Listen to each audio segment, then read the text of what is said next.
Class monitor, যে বাচ্চারা দেরিতে আসবে তাদেরকে ভিতরে ঢুকতে দিবে না, রোদে দাঁড়া করিয়ে রাখবে। Okay ma'am. আরে বেস্টু, আজকে তো আমার দেরি হয়ে গেছে, তুই প্লিজ কিছু কর না।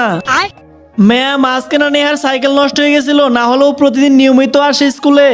ঠিক আছে, ওকে ভিতরে আসতে দাও। চল চল চল, ক্লাসে চল। আর আমি, এটা তো তোর প্রতিদিনের নাটক, তুই রোদে দাঁড়িয়ে থাক। সব সময় ওর বেস্ট ফ্রেন্ডের সাপোর্ট নেয়। ক্লাস ক্যাপ্টেন সবার পরীক্ষার নাম্বারগুলো লিখে নাও। মাহি, তুমি কত পেয়েছো? 4। রিয়া, তুমি 5। খুশবু, তোমার মার্ক কত? 3। বেস্টু তোর? ইয়ার 2। ঠিক আছে, আমি 9 লিখে দেই। দাঁড়া, ম্যাডামকে বলে দিব আমি। আচ্ছা, তোকে 0 দিয়ে দিব তাহলে, বুঝবি তখন মজা। ক্যাপ্টেন, এই নাও বিস্কুট, সবাইকে সমানভাবে ভাগ করে দাও। Okay ma'am. এই নে রুমি, এই নে নেহা, তুই 2টি নে। এই নে খুশবু। দেখলি খুশবু, নেহাকে 2 পিস দিল আর আমাদেরকে 1 পিস করে দিল। আরে বাবা, ওটা মনিটরের বেস্ট ফ্রেন্ড না? হ্যাঁ। এই, তুই আমার টিফিন বক্সে হাত দিয়েছিস তাই না?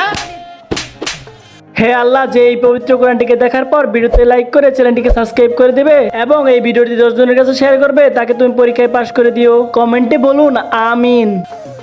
ঝগড়া করছো কেন তোমরা? ম্যাডাম এই খুশবু শুরু করেছে। না ম্যাডাম, ও মিথ্যে বলতেছে, ওই শুরু করেছে। ক্যাপ্টেন, তুমি বলো কার দোষ? ম্যাডাম, এখানে বলার কি আছে? খুশবু আগে আগে মারামারি শুরু করেছে। তোমাদের ক্লাসেও কি এমন করে মেয়ে আছে? থাকলে তার নামটা কমেন্ট বক্সে লিখে যাও।